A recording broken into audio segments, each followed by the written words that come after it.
Welcome to Driven, the Unscripted Success podcast, with your hosts, Mike Manino and Nariman Hamden, bringing you insights and stories on achieving personal, professional, and financial success. Hey guys, I'm Nariman Hamden, and this is Driven, Unscripted Success. Today I've got a great guest on. We have Mike Morawski. Mike Morawski's been in the real estate sector for 20 plus years.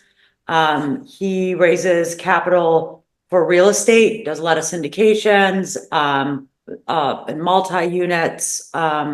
He also is a coach and a mentor, and I am going to bring Mike on. Hey, Mike, how are you? I'm good. How are you? Good. It's good to have meet you on. Thanks for taking the time to come on and share a little bit about what you're doing and how you got to where you are today. So if you want to just tell us a little bit about what your business is and what you do. Yeah, absolutely. So as you mentioned, I'm in the real estate space, been in the real estate space actually over 30 years, not just 20. Oh, wow. So Okay. I'm really going to date myself by saying that. So, but I started out on the residential side as a residential sales agent.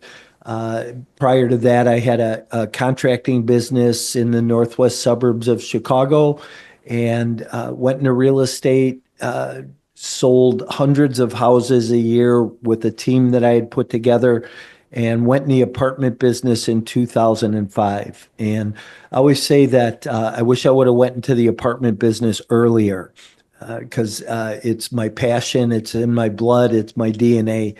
But I always had an affinity for big apartment complexes and how to buy those and how to own them, and scale the business to over 8,000 units that we owned and operated, and just really never looked back. That's pretty impressive. I'm a real estate agent as well. And so I do understand the benefits of investing in multi-units. I mean, the depreciation that comes with it for your, the advantages on the taxes in itself, is something that people should consider in partnering up in investing in multi-units. So I totally understand it. So let me ask you this. What's one of the biggest challenges you've had to overcome in your career from getting What's one of the started biggest challenges? Yes, that you've had to overcome in your career.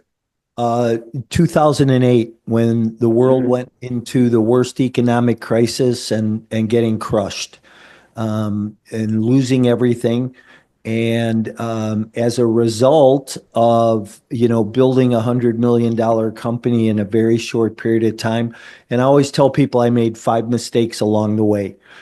We grew too fast as a company. I was over leveraged. I was undercapitalized. I didn't pay attention to the details, and I didn't listen to people around me.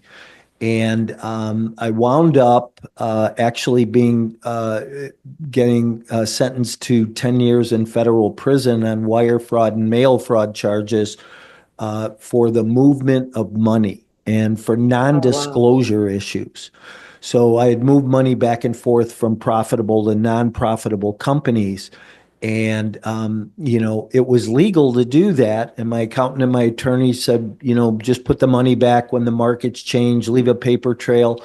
But the problem was that I didn't disclose it to my investors.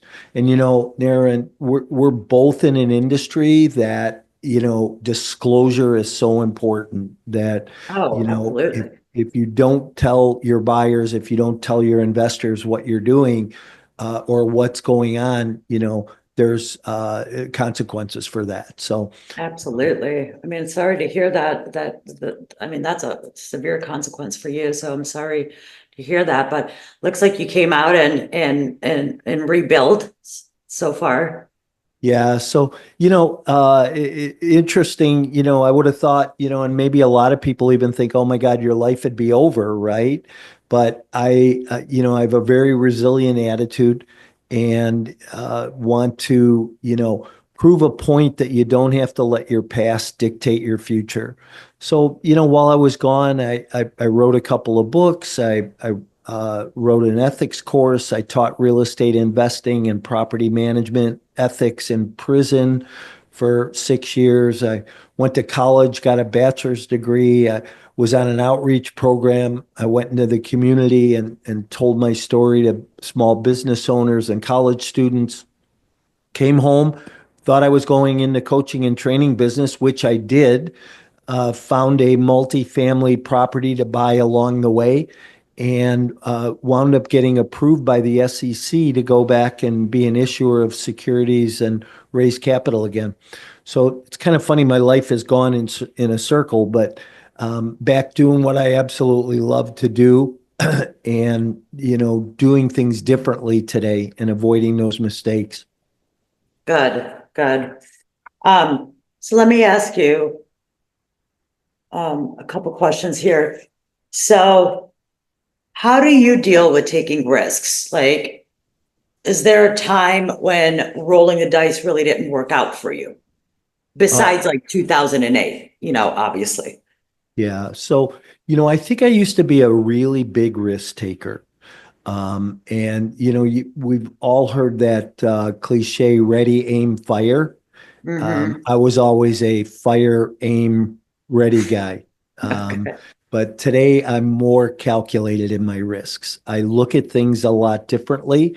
I ask a lot more questions today. I kind of get, accused of being the what if guy, because I always ask questions about, what if, rents can't be raised like we're anticipating, or what if the market shifts, or, what if all of this debt that's being called back in by banks, turns upside down. So I'm more calculated in my risks today. And I think you have to be. I think you really have to pay attention to what the potential of the outcome could be. Oh, for sure. I mean, and especially, in anything in life, but I feel like even more so with real estate, because if you don't ask the what ifs, and you end up investing in that multi-unit or single family without knowing all the what ifs, I mean, you end up losing way more than when you first started, Yeah, 100%. So, Missy, so what skills or habit you think doesn't get enough credit for contributing to your success? What skills or habits doesn't get enough credit contributing to my success? It's an interesting thought. I don't really look at an outside source or an outside um, element, or somebody saying, "Hey, good job." I think that comes from within in people, Yeah. and you either have it or you don't. And I think you have to give yourself credit. And I am so hard on myself. It took me a long time to realize that I don't give myself enough credit for things that I do, even the small things, right? And I don't necessarily mean just checking things off a to-do list, but for, really taking action on a daily basis to move the needle of your business forward. True, true. So let me ask you here. So real estate's always, it fluctuates, it goes up and down, and so many factors affect it. What's how do you stay on top of it? And what's something exciting you see on the horizon and with what you're doing and how you're getting ready for it? Yeah, that's a great question. So, what excites me right now is where we're at in the market cycle. Mhm. There's no geniuses in the real estate business. There's only market cycles. And if you follow the trends and you watch the bell curve, you know that we've gone up over the top and we've come down, and we're either at the bottom or near the bottom. And what's going to happen is we're going to start to go back up again.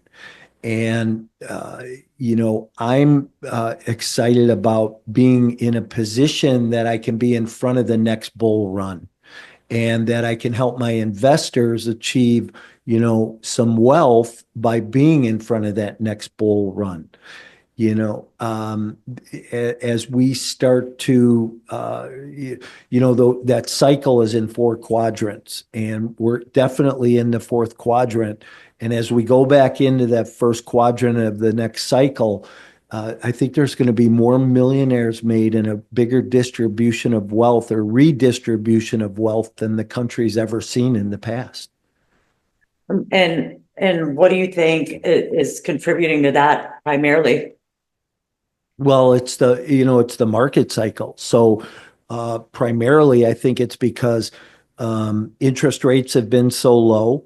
There's a pent-up demand in the marketplace for people to move, to sell houses, to get involved in investments. I think there's a pent-up demand in the commercial space where deals haven't penciled and now they're starting to pencil again. We had a period of inflation that caused everything to kind of stop, and now things are starting to start again and move forward. Inflation's come down. Interest rates are what they are. They're really at a normalized place today. And, I think people are more accepting today of where the market is at. And because people are more accepting today, that's going to cause them to take more action to move forward. I agree. I absolutely agree with that. And especially, I mean, the interest rates have just been dropping week by week for the past 5-6 weeks now, which has been fantastic. It got a little bit out of hand there for a while, but I mean, there's so many factors into it. So let me ask you, Mike, so leading a team has its challenges. What's your leadership style? Can you give us an example of how it helped you through a tough spot? Yeah, so my leadership style is to work with my team and hold them accountable to activities and actions that need to be taken in order to, move a project forward. So, if we're in an acquisition mode and we're closing a deal and I have members of my team that are doing due diligence, it's important to check in with them every couple of days to make sure that they're getting all the documents and going through everything. And are there any red flags? If we're in a capital raise mode where we are raising capital, it's important to check in with people every day and make sure that capital is, that we're raising capital, that they don't, do they need me to be on a call with any of their investors? I kind of keep all of the moving parts moving, but a lot of that goes to accountability, right? Holding people Absolutely accountable to the actions that they've said that they are going to take. I personally been coached for 20 years, and my coaches have always held me accountable. And so I think my style of leadership with my team is more from a coaching standpoint and helping them understand the urgency of something that needs to get done and how important it is to take the action continually to get those projects completed. For sure. I mean, you got to keep them motivated, and keep them accountable. And I mean, because what people tend, a lot of, people in the space of when you're self-employed, can tend to kind of get a little bit relaxed. So when you have a coach or a mentor or, a boss or a manager that's running your team that constantly checks in with you and that's proactive, helps keep that ball, moving and bouncing and flowing. So that's good. So your team is constantly on their toes, is what you're saying. Yeah, and you've got to help people understand that they have to have ownership in what they're doing, right? Otherwise you just have an employee. And, I have property management people that report to me. And when I talk to them, they always joke around and say, "Oh, you're my boss." Well, I say, "I'm not your boss. I'm your partner." And I try to instill that ownership concept into them, because then they take more responsibility. If they feel like an owner and they feel like a team member, they'll take more responsibility. Absolutely. And that's so true, because when they feel like they're part of the team, part of the business, part of the family, they want to do more than. So what's a day what's a day in your life look like? How do you juggle work and everything else? A day I in know my you wrote life a is, book. yeah, a day in my life is busy, right? I typically, I think my day gets shaped by my morning routine, right? And, you know, as much as you might hear that on social media or on podcasts and people talk about that, I think it's true, right? I have to get up, I have to spend that time in meditation or prayer in the morning and go to the health club and make sure I'm intentional about my day, and I look through the things that need to be accomplished. And every day though, every day I need to spend time building relationships with potential investors. That's something that's in my calendar. I show up for it as an appointment, and make sure that gets done. But a lot of times in business we can play defense more than we play offense. And I believe that it's really important that you play more offense than defense in many cases. So I try to craft my day so that I have more offensive time. Which is a lot. It's a lot more fun than definitely being on the defense there. Um, has there been a book, podcast, or someone that's really changed your outlook or approach? Well, over the years, I've been an avid follower of Tony Robbins. Mhm. And most recently, Joe Dispenza. I don't know if you're familiar with him, but I Joe don't know Dispenza, him. yeah, he, really get a lot about the brain and meditation and um, visualization, and I think people really need to find uh areas in their life like that they can grow through as a result of. And I've always felt like following Tony Robbins or someone of that caliber helps you grow and helps you become, stretches you, right, makes you become more of who your potential is. Right, makes you a better version of yourself, and allows you to have the tools, to get better and to dig even deeper, and not hinder yourself by, well, I don't know if I can or can. It's like it just keeps you going. Yeah, And I 100%. like Tony Robbins a lot as well. He recently had, I think it was a 3-day like a 3-day camp that he did, that he didn't charge for, that he did live. I think it was like a month ago. And I mean, just his stamina, I mean, the energy he has, I find it fascinating. I don't know how he doesn't, it's constantly just, like a cheerleader, just Right. at all times. I'm just like, good gosh. I mean, he's fantastic. I know that's a hell of an example, to try and live up to, right? I mean, the guy's Yeah. in his mid 60s, and I've heard him say that he does one of those 3-day events, and it's like running 5 marathons in 3 days. The Oh, I believe amount of it. energy and calories he burns. Right. Right. I mean, he had mentioned something, about the I'm not sure who the technology company was, but there was a certain company that gave him a watch to to take all the stats on how many steps he's taking during the hour or 2 hours that he's doing a convention or a speaking note. His heart rate, like all of it, and just what came back from that, I mean, was astonishing, because he was like, what the stats were on that, he's like, it blew my mind. I didn't realize that I'm burning, I think he was burning like over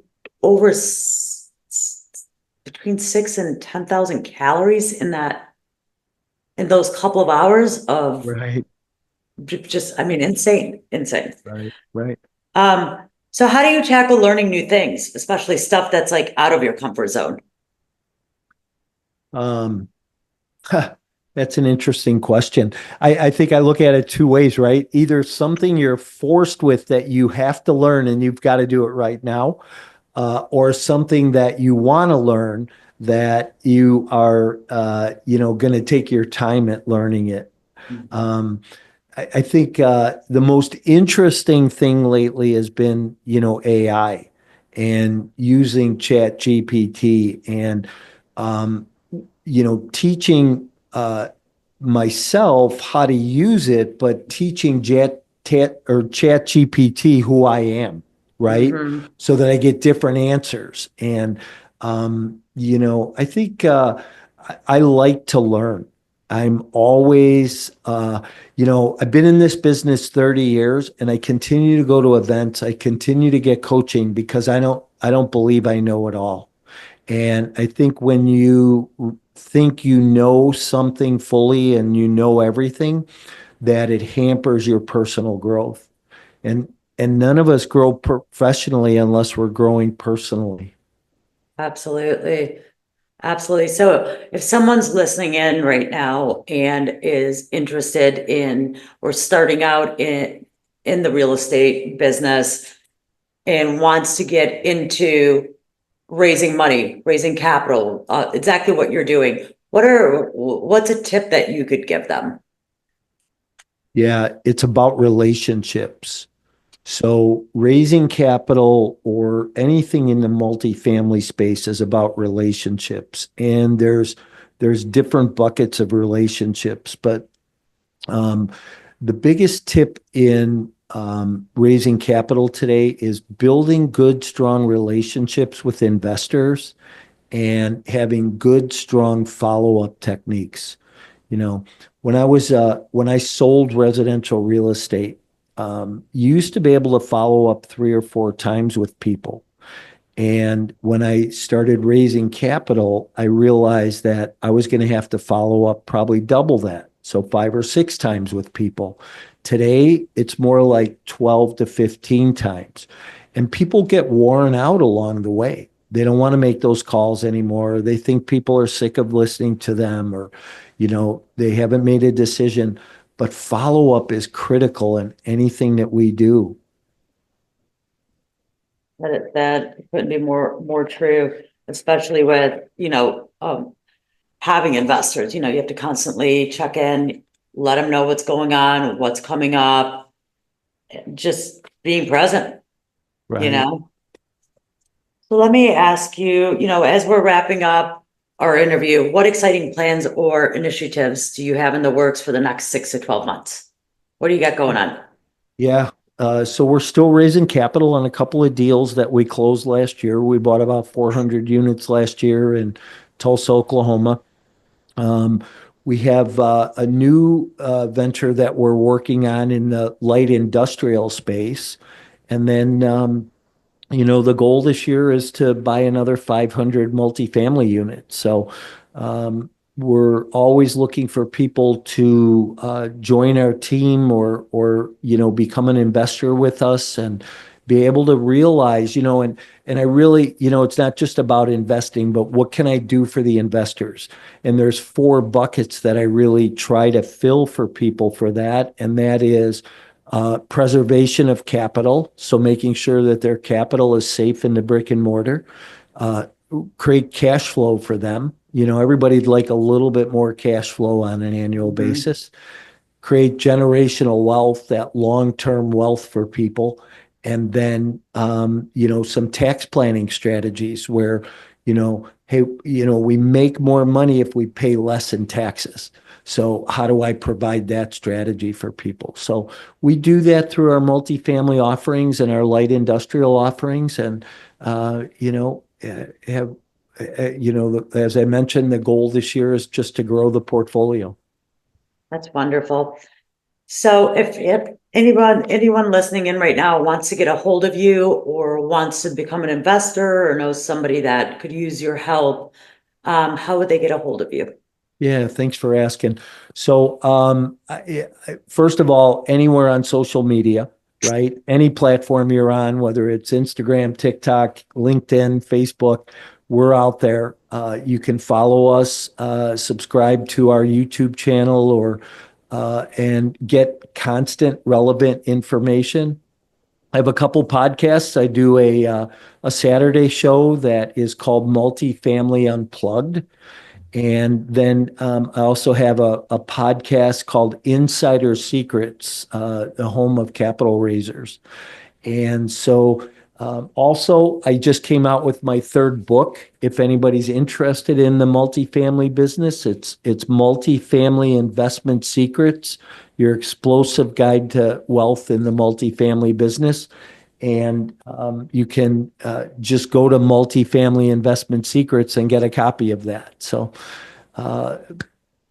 and I always like networking with people. So, you can send me an email directly at mike@mikemorawski.com.